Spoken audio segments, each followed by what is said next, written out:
Good morning, afternoon, and evening, everyone. Welcome to the Game Week 3 review, a regular feature for our Patreon and YouTube members every Monday at the end of every game week. This is the last one that is going to be available for free on YouTube, so if you're enjoying these, please do consider signing up at patreon.com/, the FPL Wire or as a YouTube member. All the stats you see are from the Fantasy Football Scout members area. You can sign up for membership using the link in the description below. What we will be going through are some very basic stats, and the members area really has a lot more you can dive into. Right, let's start now with the first. Oh, before that, let me introduce you guys to something new I've started over here. Now, these are the numbers from players whose numbers stood out this weekend. And I'm going to try to pick out players who aren't very highly owned, just some like gems we pick that, that can be unearthed over the few weeks, monitor their numbers, monitor the numbers this game week. So we can find the next big differential that's slowly owned on the basis of stats, as well as a bit of eye test. Right. So let's jump into the first game now.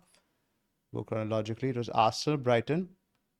Even games in terms of XG, but obviously that evens out after the red card. Brighton before that weren't as much in the game. So the numbers are obviously going to be distorted a little bit after that. As you see, Brighton took a lot more shots in the box as well. Let's have a look who was taking these shots. Saka had 4 shots in the box, 2 big chances, really should have scored. A bit unlucky not to do so. 3 shots on target.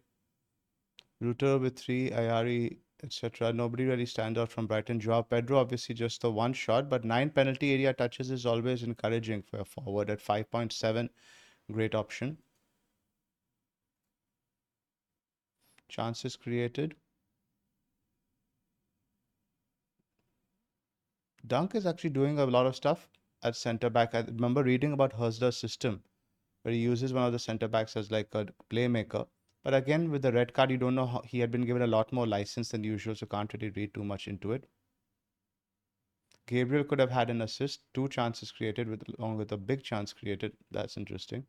Joao Pedro, 1 chance created. Mitoma, a couple, no big chances. Saka with a 1.15 NPXGI, Havertz with 0.82. I think Saka owners got a bit unlucky over there. Minte with 0.41. I think that's the one, his shot which was saved, which Pedro tapped in. I think that's probably what it's for. Nobody else really stands out. You guys know pretty much it's from Arsenal. It looks like very clear Saka and Havertz are the players to go for. Remains to be seen what impact Sterling has on the left. I think that's where he will likely play. Move on to the next game.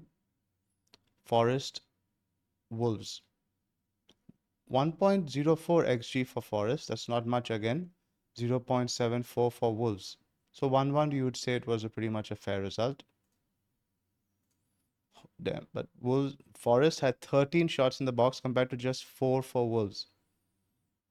Now that doesn't look like a 1 XG game like we saw earlier, right? That's interesting. Let's have a look at these underlying numbers. I remember seeing Wood had a lot of attempts. Yeah, 5 shots in the box for Wood, out of which 1 was a big chance. 3 shots on target. Could have had a haul here. Does look like very much Wolves are a defense we can still target even now that they've gone to a back 3. Nouri with 2 big chances in just 59 minutes. 59 minutes is a bit brutal though. Just because of that, he really isn't an FPL option you can consider. Hudson-Odoi with a couple, Gibbs-White with a couple. 2 shots on target for Gibbs-White, none for Hudson-Odoi. But I think Forest's run is pretty much coming to an end now. I don't think you guys are going to be investing in Forest, so let's not spend too much time here. Chances created here. Anderson again taking the set pieces at 5.0. 3 chances created. 2 for Nouri. Expected data for Nouri should be good as well. Let's have a look here. 0.36 XGI for Nouri, just 0.48 for Chris Wood with 5 shots in the box. Must be poor quality chances. 0.83 for Gibbs White, of which most were expected assists of 0.72, just 0.13 XG. So Gibbs White owners perhaps a bit unlucky over there. Brentford Southampton, the Boomo show. 2.78 XG for Brentford, 1.57 for Southampton is encouraging. They had a few chances early on. You have to say they deserve the goal a little bit. Brentford's defense isn't really that solid anymore. I always took them as a good defense at home, but you see over here, 18 shots for Southampton, 9 shots in the box, 2 big chances compared to 6 for Brentford. So in terms of defense to target, I think Southampton are still very much up there. They play Manchester United next, so make of that what you will. Which team targets who? On target, 7 for Brentford, Southampton 6. Let's look at the attempts now. Wissa with 4, and that's why you see he's in the watch list up there. Obviously, won't be buying him now, but in a couple of weeks, you have to think about him. Like, for example, somebody who's wildcarding in game week 6 probably won't go for a Joao Pedro. He'd probably go for a Wissa and a Bumo double up around then for their great run of fixtures. So, one to keep in mind and watch. And something to think about, I guess, when you wildcard a third striker, maybe you can hide. Lots of wildcarding this week, and we will discuss that on this week's pod as well. Brighton Diaz with 2 shots in the box. Nobody has. Bumo scored from both his shots in the box, both of which I think would have been classified as big chances. Yep. A bit fortunate, I would say. I don't mean to be grumpy about it as a non-Boomer owner, but I think first one was a tap-in from Shad hitting the woodwork, and the other one, second one, I don't remember, but the second one, both are basically because Southampton were trying to play out from the back, and Brentford's press caught them off guard. So, but great FPL asset. Can't say anything negative about him. The next 2 fixtures obviously are off-putting, so you look to rotate him then. Chances created for Brentford. It's always interesting. 3 for Damsgaard, 3 for Jensen, and 3 for Boomer, out of which 2 were big chances. So that's 4 big chance involvements for Boomer. Pure talisman. Fantastic pick. I'm expecting his XGI to be +1. Yep. 1.34 for Boomer, 1.15 for Wissa. So these 2 guys are pretty much absorbing everything from Brentford. The other guys you see 0.38, 0.36, 0.28. This is what you want from FPL assets, just to be center points for this team. And I think Wissa has to be taken seriously. I actually thought Boomer would be higher, but look at that over here. 1.34 Wissa is higher than Boomer. That's why he's on the list up there. Everton, Bournemouth, probably the game of the weekend. Everton from 2-0 up, losing the game for 3-2, and Bournemouth have been very impressive. I didn't expect them to rack up this many points or put in these performances in the absence of Solanke. Just want to have some look over here. What's the average position where Semenyo is playing? I think he's the one we are most interested in. Tavernier, you see over here, Evan Nilsson, Clivert, Semenyo. So he's playing on the right but drifting centrally a bit more.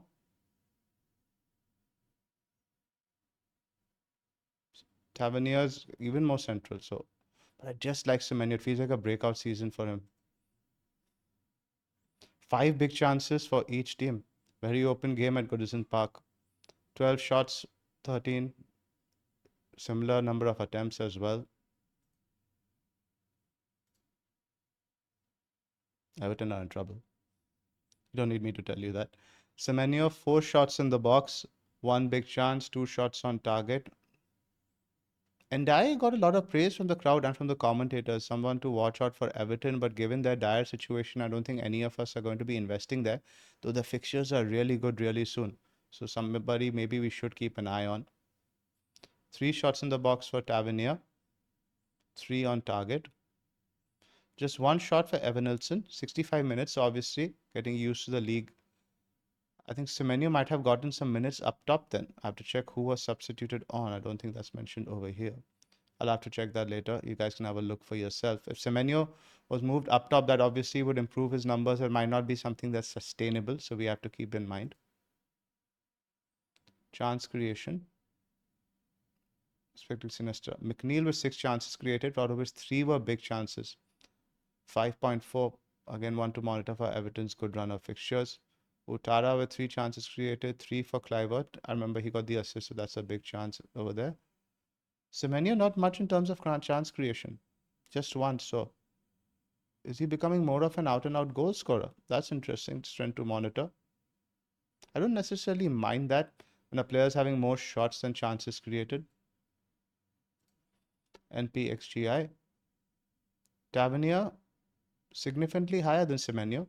0.88 versus 0.53. It might be just from 1 or 2. Yeah, 0.66 XG for him compared to 0.5 for Semenyo.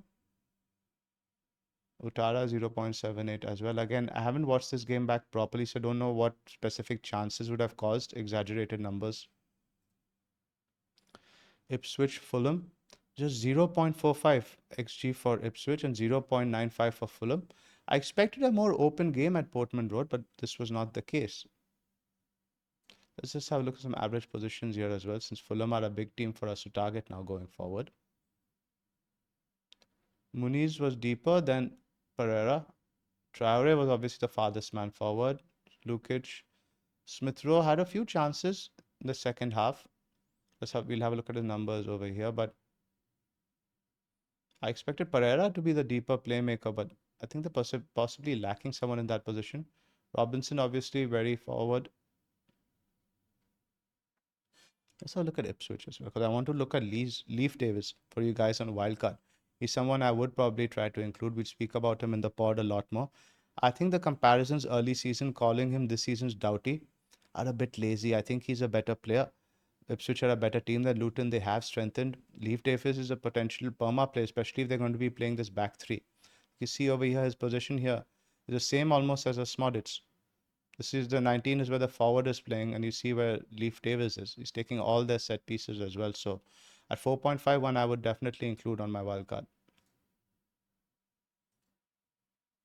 Shots in the box, just 6 for Ipswich. Not really what you want from an attacker, especially you don't consider Fulham a very good defense. And just 3 big chances in total for both these games. This was a game I actually watched. And looked like Ipswich were dominant, but clearly the chance creation numbers don't show that. Muniz had a couple shots in the box. The header he really should have scored from. He hit it straight at the keeper. The confidence isn't there in his body language now. I'm a bit worried, but I will probably give him the next 2 home games before getting rid. Delap also with 2 shots in the box. Smith Rowe, I would be mentioning over there. He took those 2 shots. Neither of them were on target. I think they were both blocked. I think maybe one was wide. Chance creation numbers. Sander Burge with 2 once he came on. Leaf Davis, 3 chances created, 1 big chance created. This is what I was talking to you guys about. He's the pick from this team. I'm quite convinced about that. And they have a great run of fixtures. I think they're right there in the top 3 from the scout fixture ticker from now on. When you've played Liverpool and Man City, that's your 2 fixtures done. The other one is Arsenal. Pereira was on top again, NPXGI. Expected assists, obviously all of it. Muniz 0.35, mainly from that big chance. Just 0.18 for Smith Rowe. Be interesting to see how long Traore holds down that spot. Obviously, in the short term, it's his to lose, but they have Reece Nelson now. 0.26 for Leaf Davis, of which most of it was expected assists, but he did have a shot. I remember that he was getting in the box a lot. Leicester Villa, 0.45 xG for Leicester, 1.55 for Villa. Villa weren't that good, and what happened was in this once Bailey got injured, I noticed that Morgan went quite wide. Let's have a look at his average positions over here. Dean over here, Tielemans, Watkins, John McGinn. Like you see there, McGinn was significantly more forward than Rogers this game. Rogers is pretty much playing at a similar position as Onana, but he does get up and down a pitch a lot, so you don't really necessarily get to see that. Let's have a look at his stat sheet map. This is what I was talking about, the scout members area. The kind of detail you can go into for each player is really quite useful. Yeah, you see a lot of touches in wide areas over here for Morgan. Not as many as you'd want near the box.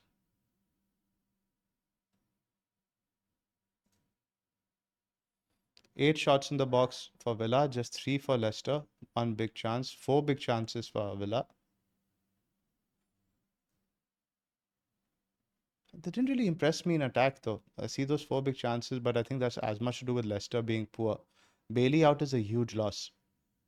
I don't know the length of the absence, but I don't think he's going to be back anytime soon. It looked like a hamstring injury. With Champions League also thrown in, I'm not as keen on going big on Villa. And of course, Watkins is getting subbed in the 60th odd minute now. 3 for Andre. I said Andre again. Amadou Onana. 3 shots in the box, 1 big chance which he scored. Durant 2 shots in the box. It's the same as Watkins. Watkins with 2 big chances, both of which he missed. I remember one of them was from a Rogers pass, so quite disappointing that. Nobody's really from Leicester to check on.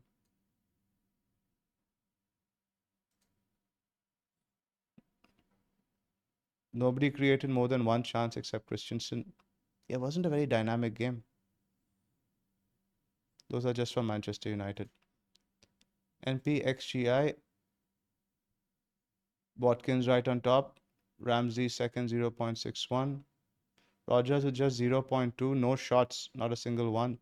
And primarily the one chance he created for Watkins. So for Rogers is going to be a perma play for a lot of us over the next couple of weeks. So these are not encouraging signs, but the next two games are at home. So you'd probably still want that at 5.0, 5.1 now. Still a decent pick. A lot of the stuff he does is very good for the bonus point system as well. West Ham 3-1. Sorry, Man City who won 3-1. XG 0.73 for West Ham, 3 for Man City.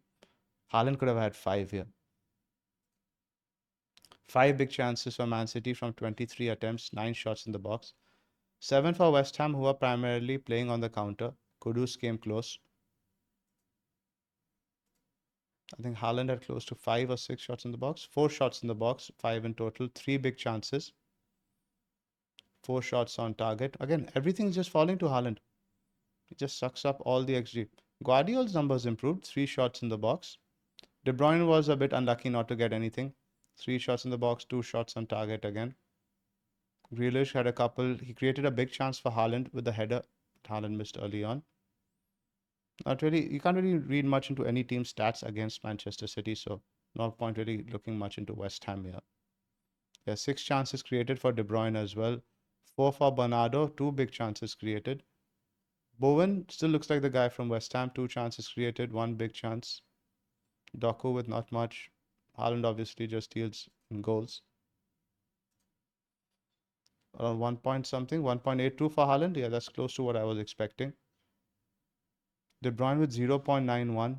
Again, unlucky. Guardiola's better, 0.55, most of which were expected assists. Rico isn't surprisingly showing up here. Yeah, there he is, 0.18. The positioning for Rico was very advanced. Let's just have a quick look at that as well. Where do we see Rico? I think Bernardo is there. Rico is 82. So he's pretty much playing in midfield. You see him alongside Kovacic over here. Let's have a quick look at his touch maps as well.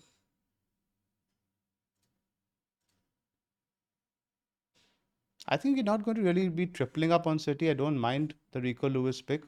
On a wildcard, we get City team news quite often. So anytime we do get the news, you play him. But yeah, very advanced role. You see a lot of touches in the box. I like Rico Lewis. Right. My team Chelsea against Palace. I watched this game against the standard story. Chelsea create a load of chances but just can't finish them. Henderson made some really good saves. 2.27 xG for Chelsea, 0.44 for Palace.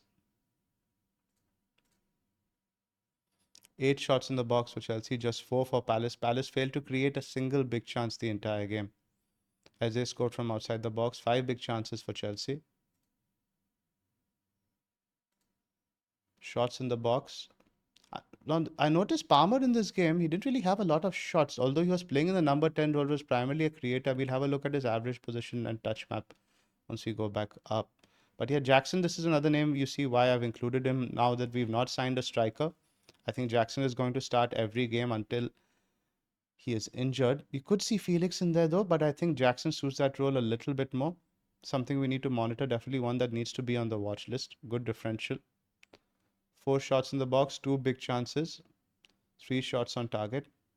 2 big chances for Madueke as well. He was cutting inside and shooting a lot. Should have really found the back of the net.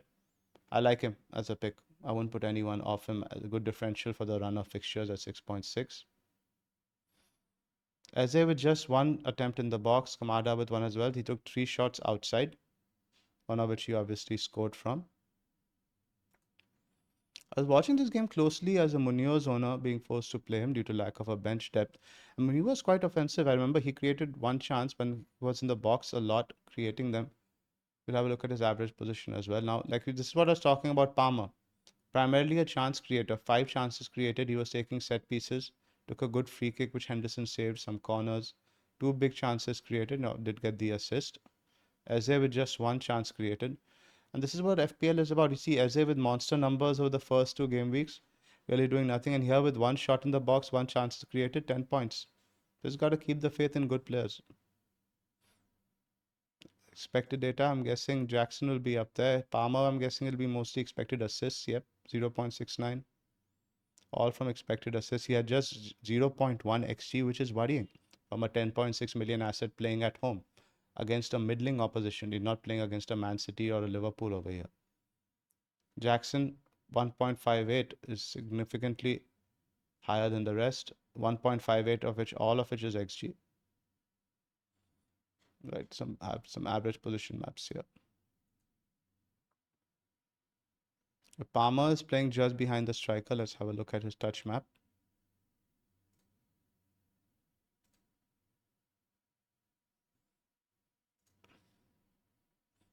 Not what you want with most of his touches coming in the center circle. I want the touches to be a little bit further down here. Not great. And let's have a look at Madueke as well. Chelsea are a big one now with the fixtures that are coming up. There we go. Yeah, good areas. Palace, just having a quick look at Munoz over here. What he was doing. Usual attacking position.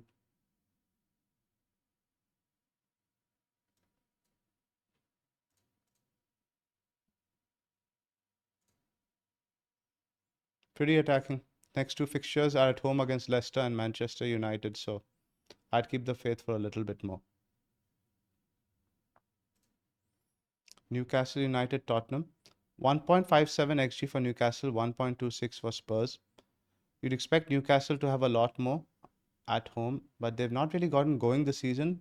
That being said, they have 7 points yet to lose. So, and we saw they play Wolves next. A lot of people are getting rid of Isak, they're getting rid of Gordon. So that's going to be interesting. 6 shots in the box is not what you expect to see at home for the Magpies, with just 2 big chances for each team. No team created more big chances at home last season than Newcastle. So just 2 big chances here. I don't know how much of that is Spurs being good and how much Newcastle being poor, but these are worrying signs if you're backing their attackers. Shots in the box. Odegaard top for Spurs with 3. Isak with a couple. 1 big chance, 1 on target. He hit the woodwork from a very narrow angle as well. 2 shots for Brennan Johnson, 1 for Barnes, but not a single shot here for Anthony Gordon. That's worrying. I'm going to have a look at his position later. I think he was playing on the right, but I think with Murphy coming on, he might have switched flanks again.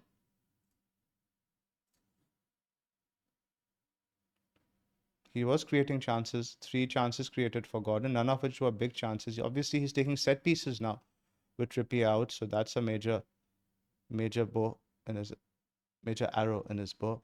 Kulusevski with 3 chances created. Same for Son, couple for Bissouma, couple for Madison. Spurs really dominating the chance creation numbers. Nobody has had more than 1 besides Gordon. I think Isak will be close to 1 in terms of XGI. Yep. Right up there. Jacob Murphy, second. Despite, I think he just came on for the last 30 minutes. Interesting if Barnes keeps starting. I think it will be Barnes again, given that they did win the game. Porro with 0.38. Mix of XA and XG, 0.21 XG. It's pretty decent. Advanced positions. Let's have a look at Gordon over here real quick.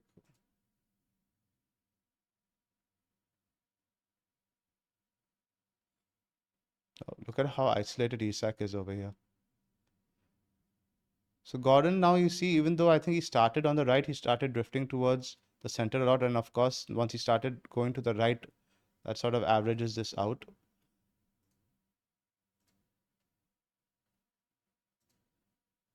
Yeah, you can see over here he has touches on both sides now once Barnes was taken off.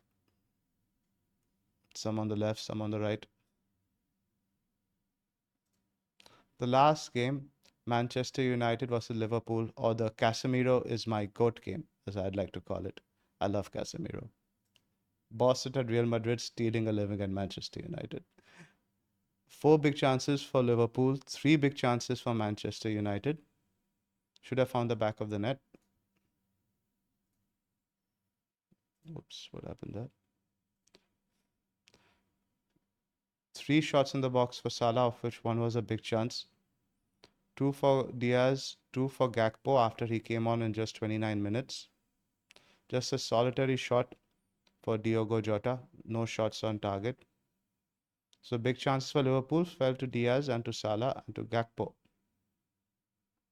Xerxes had both the big chances for Manchester United. Martinez having one from a set piece, I guess.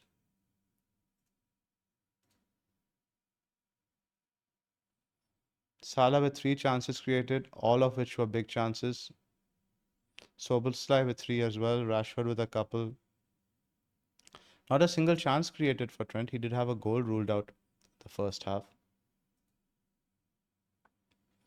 Obviously, Salah is on top, 1.13. Bit of overperformance there.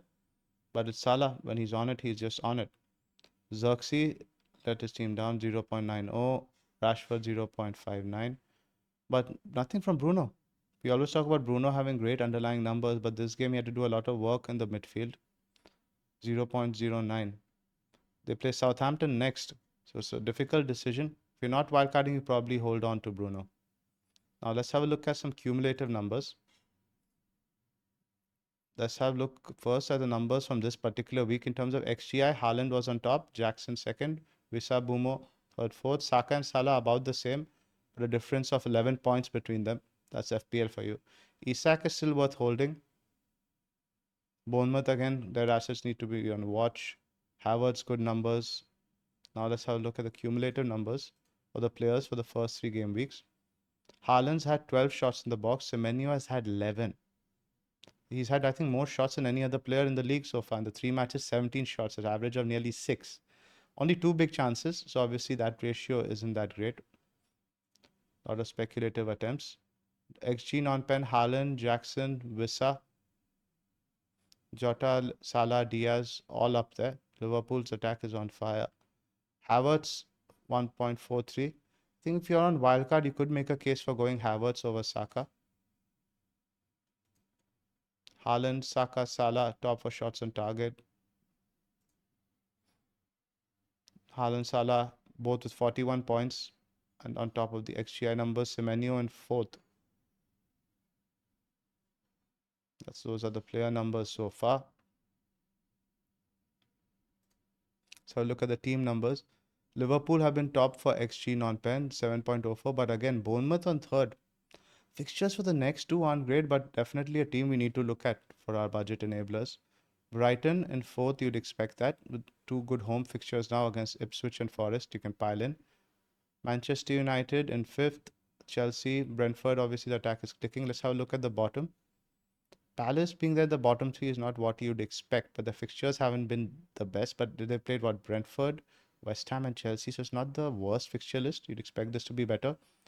Fulham again.